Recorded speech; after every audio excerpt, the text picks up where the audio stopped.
makakasiguro tayo. Tama ka, Han. Buti pa ay i-check na rin natin ang electrical wiring ng iba pa nating mga gamit. Tiyakin nating lahat ng appliances natin ay maayos ang connection at kable. Oo, sige Han. I-check na natin ngayon para makasiguro tayong magiging ligtas ang ating pamilya. Mahalaga ang pag-iingat para manatiling ligtas ang inyong pamilya at mga ari-arian mula sa sunog o anumang sakuna. Paalala ng himpilang ito ng Far East Broadcasting Company, Philippines.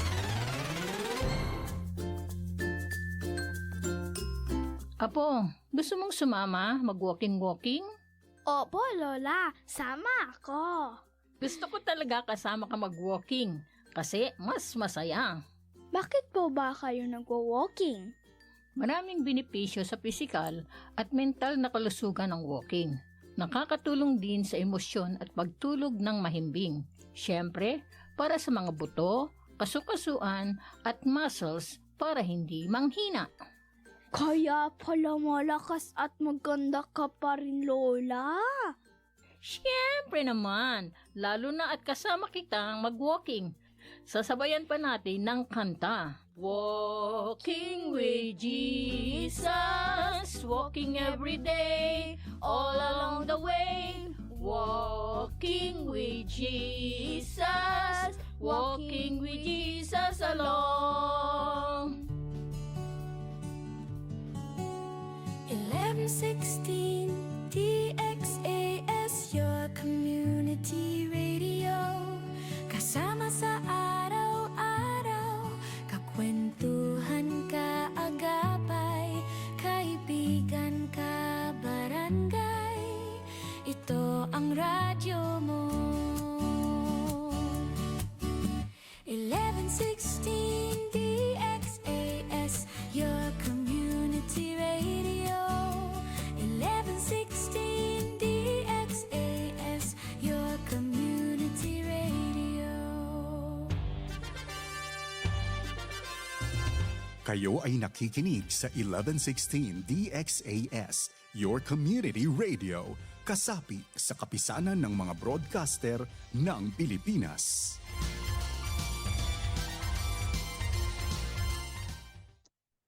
Ang tamang oras, ganap ng 6:00 ng umaga sa buong Pilipinas.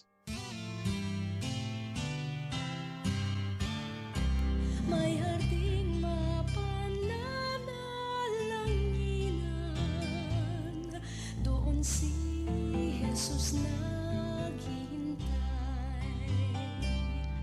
O kainam ng panalangin ng hardin, doon kay gandang manalangin. Tayong natulog sa luklukan ng Diyos sa hardin ng pananalangin.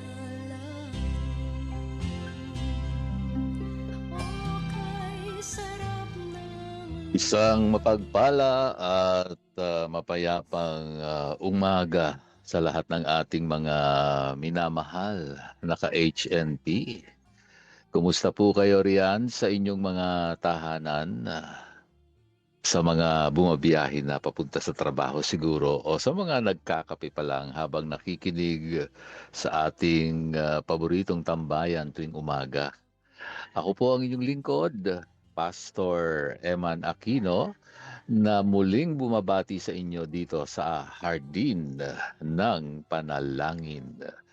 Ano man ang bigat na dala mo kagabi o ano man ang pangambang sumalubong sa iyo ang aga-aga paggising mo, tandaan mo na binigyan ka pa ng Diyos ng panibagong pagkakataon ngayon.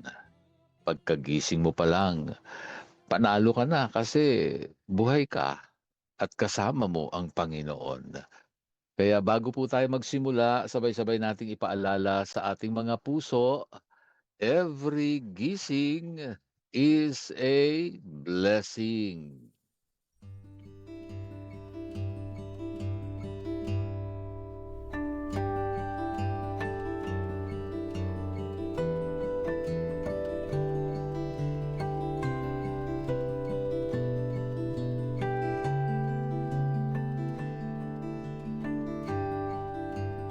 Mga Mga ka-HNP, narito na po tayo sa ating day 12 ng ating serye. Sabi ko nga ay 15 paksa ito na hinati ko sa 3 bahagi at nasa ikatlong bahagi na tayo. Ang ating paksa ngayon ay pinamagatang Faith over Fear. Hakbang po ng pananampalataya ang pag-uusapan natin. Buksan po natin ang ating mga banal na kasulatan sa Mateo 14:29. Sabi po rito, at sinabi niya, halika. At pagbaba ni Pedro sa bangka, lumakad siya sa ibabaw ng tubig upang pumunta kay Jesus. Sa English Standard Version, ganito po ang makikita natin. He said, come. So Peter got out of the boat and walked on the water and came to Jesus.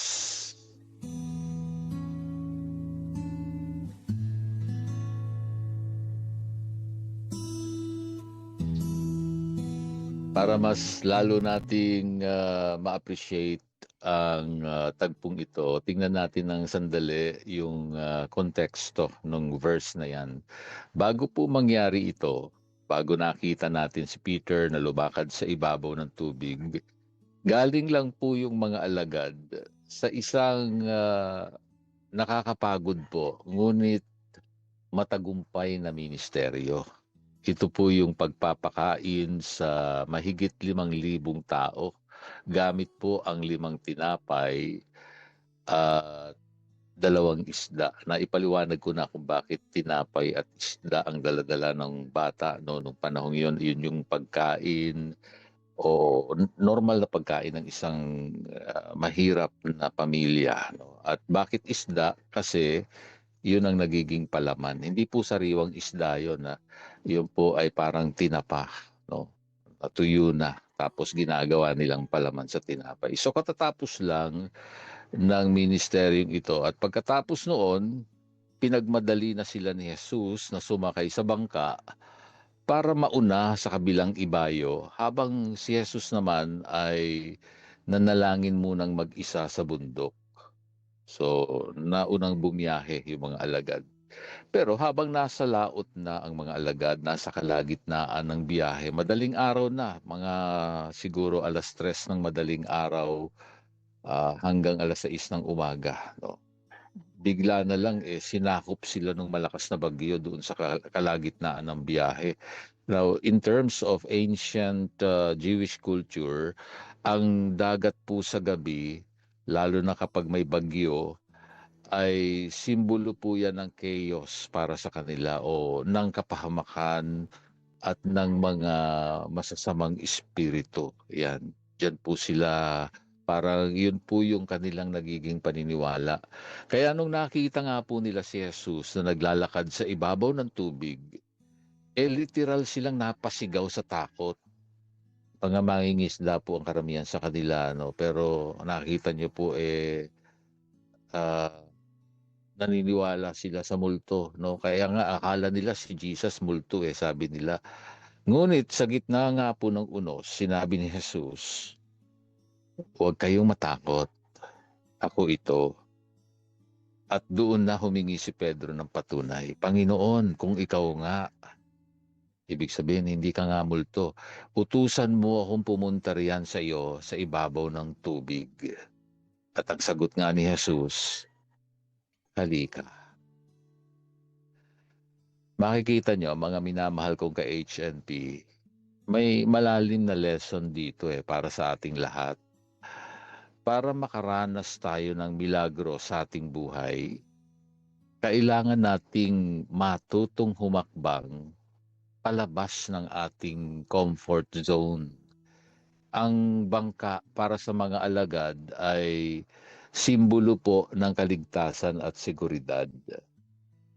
Stormy ang dagat nung panahong ito. Kaya ang pinakalohika na gagawin mo ay kumapit siyempre sa bangka.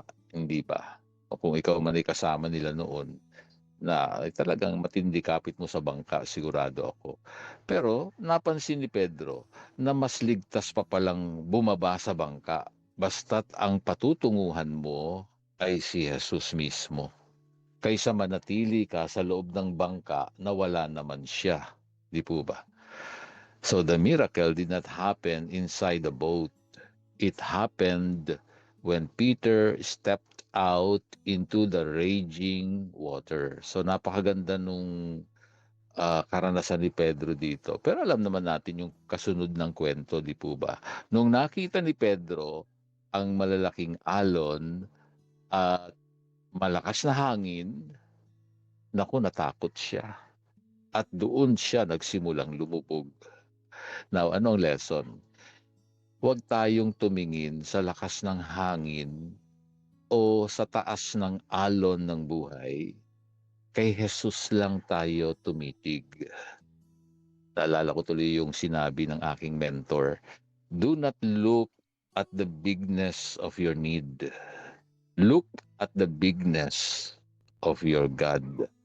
Iyan ang naging paalala niya sa akin nang ako ay kanyang i-deploy na sa mission. No, sabi niya sa akin, aalalahanin mo palagi ito.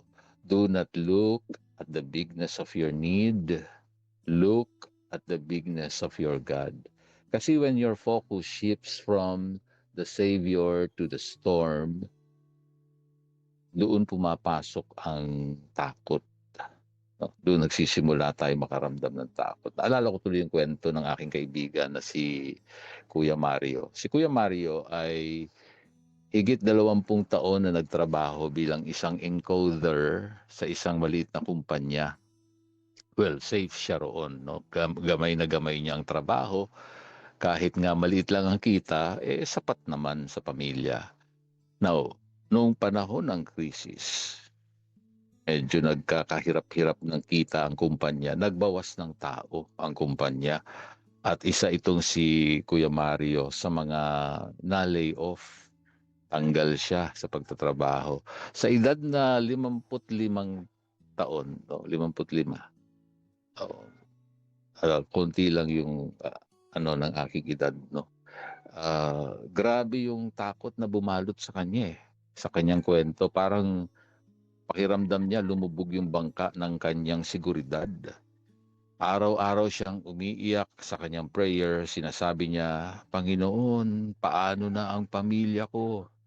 Paano na ang pag-aaral ng mga anak ko? No? Paano na? Paano na kami? Well, isang araw habang nananalangin, naramdaman niya ang udyok ng Diyos na gamitin yung kanyang talento sa pagluluto. Isang bagay na hilig lang naman niya pero takot siyang gawing negosyo. Sabi niya, Lord, wala akong alam sa business. Baka malugi lang kami. Mas malaki ang alon ng takot ko. Pero dahil wala na siyang ibang matakbuhan, pinili niyang humakbang sa pananampalataya. Ginamit nila ang kaunting separation pay para magbenta ng ulam sa tapat ng kanilang bahay. Well, noong una, syempre mahirap. Hindi naman madaling magsimula talaga ng negosyo. May mga araw na mahina ang benta. Noong mga panahong yun, natutokso si Kuya Mario na tumingin sa alon, sa kakulangan ng benta, sa mahal ng bilihin. Pero tuwing umaga, nakikinig siya sa salita ng Diyos at nagpapasya siyang tumingin kay Jesus. Alam niyo, nagbago ang lahat nang mag-isip siya ng kakaibang putahe naman at unti-unti dinayo ang kanyang maliit na kainan. Ngayon, naku, pag-aari na niya ang isa sa pinakasikat na catering service, no? Doon sa Imus. Oo, sa kababayan ko ito. Nang tinanong si Tatay Mario, sabi niya, kung hindi pala ako tinanggal sa trabaho, hindi ko mararanasan kung paano magpalakad ang Diyos sa ibabaw ng tubig. Masakit nung una. Siyempre, tinanggal siya sa trabaho. Pero mas masarap palang sumunod kay Jesus sa labas ng comfort zone. No? Naranasan niya yung parang katulad ng naging karanasan ni Pedro. Yun nga lang, kaibahan lang kay Pedro ay tumingin siya sa malakas na hangin at alon kaya lumubog siya, no? Eto namang si Kuya Mario natuto na sa buhay. Well, ka-HNP, nasaan ka man ngayon? Ano man ang bangka na kinakapitan mo na pinabababa na sa iyo ng Panginoon? Well, ano man yung naiisip mo na comfort zone natin? Iyan ba ay isang toxic na habit? O kaya ay takot na magsimula ng isang bagong gawain o trabaho o kabuhayan? Baka merong bagong pinagagawa si Lord. O baka naman yung takot na magtiwala ulit matapos kang masaktan. No? Mahirap talaga yan kapag medyo nakararamdam ka ng kapighatian o kaya ay masakit ang kalooban mo dahil parang nabigo ka no? Nabigo. Now, huwag mong hintayin na kumalma ang bagyo bago ka sumunod kay Jesus. Humakbang ka na habang bumabagyo. Dahil ang siyang tumatawag sa iyo ay mas makapangyarihan sa anumang bagyong kinakaharap mo. Kaya nga inuulit ko yung sinabi ng mentor ko do not look at the bigness of your need, look at the bigness of your God. Kung titingnan mo ang iyong problema, kung titingnan mo lagi ang iyong pangangailangan, lulubog ka talaga. Pero kung ang paningin mo ay nakafocus kay Jesus, maglalakad ka sa ibabaw ng iyong mga pagsubok. Focus on Jesus and watch the miracle unfold. Makikita mo na lang yung kamay ng Panginoon nakaunat pala, no? At hindi kanya bibitawan.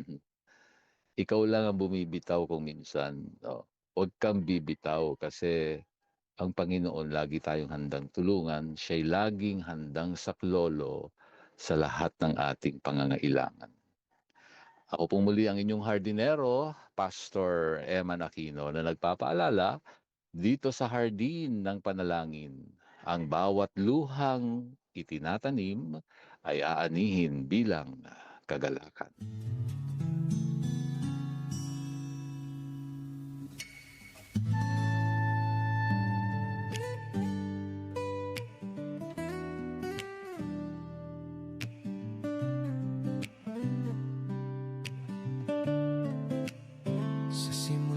Pa lang, hindi ako karapat-dapat, pero pinili mo akong pagtiwalaan.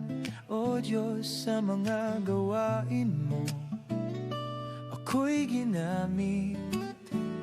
Sa paglilingkod ko, katapatan mo'y nakita.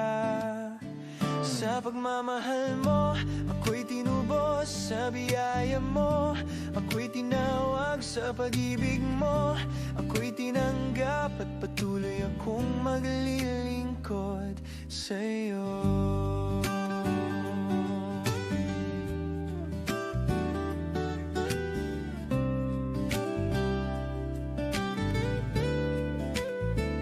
Pinagkatiwalaan mo, O Diyos, sa kabila ng aking mga kahinaan, ginamit mo ako upang magpatotoo ng iyong kapangyarihan at biyaya. Sa hirap at ginhawa, ikaw ang sandigan sa mga pagsubok. Ikaw ang lakas sa mga laban. Ikaw ang tagumpay sa mga pangarap. Ikaw ang gabay. Ikaw ang aking Panginoon. Kahit saan ako ay iyong dalhin, ikaw lang ang susundin hanggang sa huli.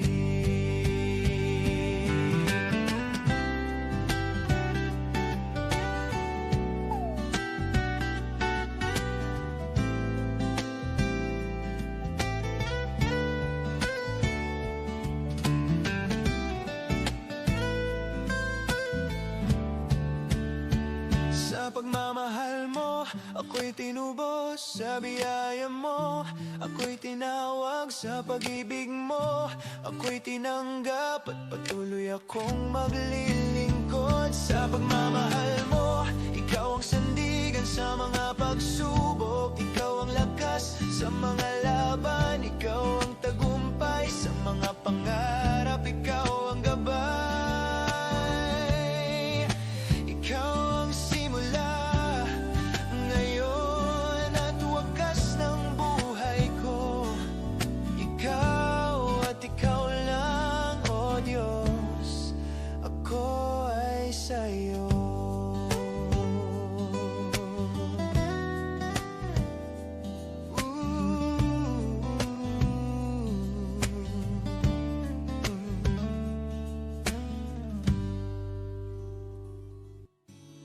Palakasin at pagtibayin ang pagsasama ng pamilya sa tulong ng ating pinagbuklod na pagdulog sa ating mapagkalingang Diyos.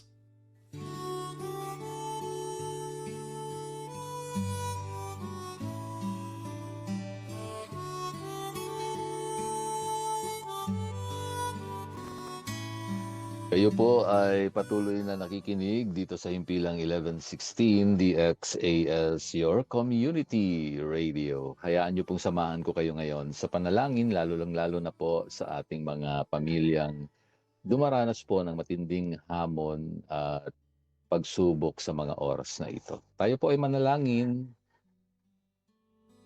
Dakilang Diyos at Amang mapagmahal, lumalapit po kami sa iyong trono ng biyaya ngayong umaga bilang isang pamilya.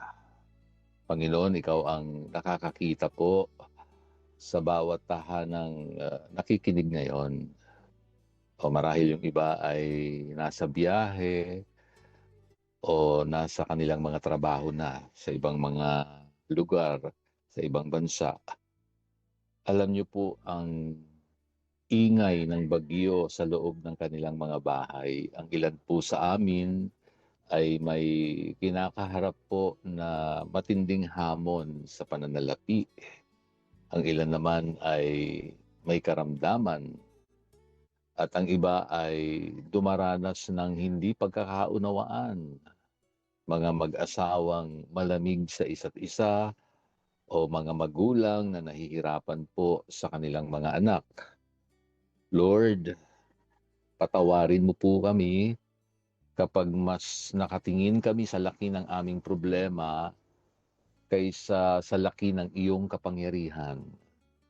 Ngayong umaga po, idinadalangin ko ang bawat pamilya na bigyan mo sila ng lakas ng loob na humakbang sa pananampalataya. Ipagkaloob mo po ang kapayapaan na higit sa lahat ng pag-iisip. Ikaw lamang ang nagbibigay nito. Kung may hidwaan, maghari po nawa ang pagpapatawad. Kung may kakulangan naman, maghari po ang iyong himala ng pagbibigay. Katulad ng ginawa mo sa 5,000 katao mahigit. Ipanumbalik niyo po ang pagmamahalan sa bawat tahanan. Paalalahanan mo po kami na hanggat kasama ka namin sa buhay, walang bagyong makakapagpalubog sa amin o makakapigil sa amin. Salamat po, Panginoon, dahil ikaw ang aming sandigan. Itinataas ko rin si Anita Torres Mendoza. Dalangin kong pagpalain mo siya sa mga oras na ito. Hipuin mo ang kanyang buong katawan. Bigyan niyo po ng kagalingan sa anumang uri ng karamdaman. Salamat po sa pangangalaga mo rin kay Nanay Isabel sa Hugilon family. Patuloy mong ipagkaloob ang biyaya mo, Panginoon, sa kanilang mga kahilingan. Ikaw ang Diyos na kumakatagpo sa buong pamilya. Ganon din po kay Kuya Ador. Dalangin kong patuloy niyang makamtan ang lakas, kagalingan, at makarecover siya, Panginoon, mula sa kanyang stroke. Ikaw ang Diyos sa kanyang buhay. Maging si Ate Nona, dalangin kong patuloy mo siyang palalakasin, Panginoon. Salamat po kay Leonie Lopez, kay Tideng Mangundayaw, sa oras na ito, ikaw ang Diyos sa kanilang buhay. Maging kay Remy Shi, dalangin kong patuloy na mararanasan niya ang biyaya mo, Panginoon. At kasama na rin sa mga oras na ito, ang Bonyug family. Salamat po sa pangangalaga mo kay Ma'am Agnes at sa kanyang buong pamilya. Maging kay Nanay Vicenta Tolentino, salamat po na ikaw ang Diyos na pwede naming pagkatiwalaan sa lahat ng aspeto ng aming buhay, kasama ng kanyang mister at ng kanyang mga anak. Lord, ikaw po ang Diyos na nangangalaga sa kanila. Salamat din sa Ramos family, kay Joseph. Salamat, Panginoon, na ikaw ang patuloy na nagbibigay din ng lakas, biyaya mo sa buong pamilya. At ganun din kay Meding Liliana, kay Daphne Luis, Ignacio. Salamat po sa kanilang mga buhay, kay Maria Len Camantigue Toledo at si Mila Onofre Camantigue. Maging si Angel Vicente, si Etheline Tumbocon at si Bel Estraniero at Arnel Palencia. Tinataas ko sa iyo kanilang mga buhay ngayon. At si Ate Baby Adriano, kasama na rin si Beth Miranda, at maging si Myrin Beltran. Nilalapit ko po sa inyo kanilang mga kahilingan. Panginoon, ikaw po ang Diyos na higit na nakaalam ng kanilang kalagayan. At maging doon sa buhay ni Brother Lito, ni Sister Reggie, patuloy kong idinadalangin, Panginoon, ang buhay ng pamilyang ito at maging sa kanilang kabuhayan. Ikaw po ang Panginoon sa kanilang buhay. Salamat po sa patnubay, sa gabay, sa lakas na ipinagkakalob niyo po sa bawat isa. At sa lahat po ng aming mga kababayan, dalangin namin ang patuloy mong pag-iingat sa amin kahit na medyo masama pa rin ang panahon. Naniniwala kami na pwede po namin kayong pagkatiwalaan sa lahat ng oras o anumang sitwasyon na kinalalagyan po namin. Ang lahat po ng ito ay sinasabi naming nananatili kayong sandigan sa aming buhay. Sa ngalan po ni Jesus, ito ang aming dalangin. Amen.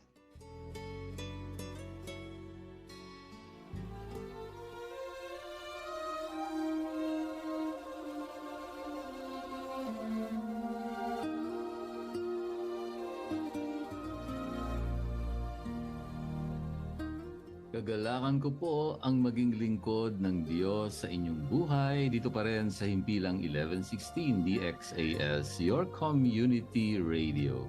Isa lamang po kami sa mga himpilan ng FEBC Philippines, kasapi ng kapisanan ng mga broadcaster ng Pilipinas. Kung nangangailangan po kayo ng panalangin at pagbisita sa inyong bahay, maaari nyo pong ipadala ang inyong mensahe sa mobile number 0917-125-8201. Hanggang sa susunod pong muli sa parehong oras at himpilan pa rin, maraming salamat sa inyong pakikinig at maraming salamat kay Rolando Alfonso at Romel Paulino na umaalalay sa atin sa bawat umaga. Ako po ang inyong hardinero, Pastor Eman Aquino. Paalala po muli, sa lahat ng ating ginagawa, luwalhatiin natin ang Diyos.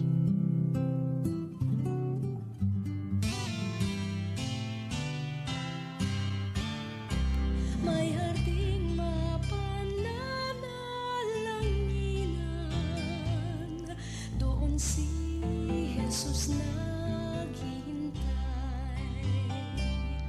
O kay inam ng panalangin ng hardin, doon kay gandang manalangin.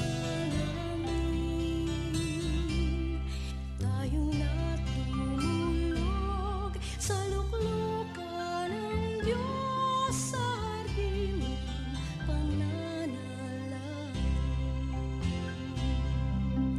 O kay sarap ng lumapit sa banal niyang harapan, at ang ganap na pag-ibig ay ating makakamtan. Ilan ang pangako niyang kalooban.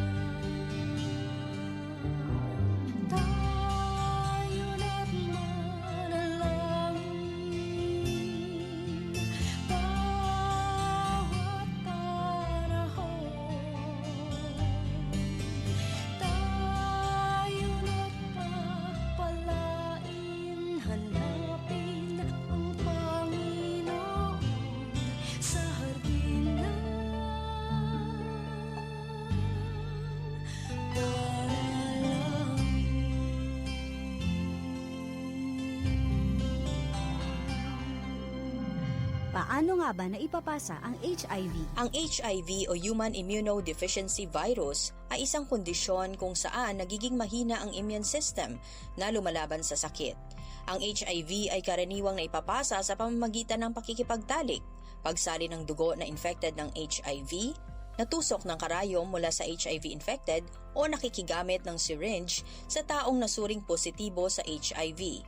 Maaari ring maipasa ng nanay ang HIV sa panganganak o pagpapasuso. Hindi ito naipapasa sa pamamagitan ng pakikipaghalikan o pakikipagyakapan, pakikipagkamay, pakikipaghiraman ng mga kutsilyo at tinidor, tasa o baso, mga upuan sa banyo, mga lamok o iba pang insekto. Ang mga HIV positive ay madaling kapitan ng sakit, kaya't dapat na mag-ingat. Ang paalaalang ito ay hatid sa inyo ng Department of Health at ng Far East Broadcasting Company Philippines.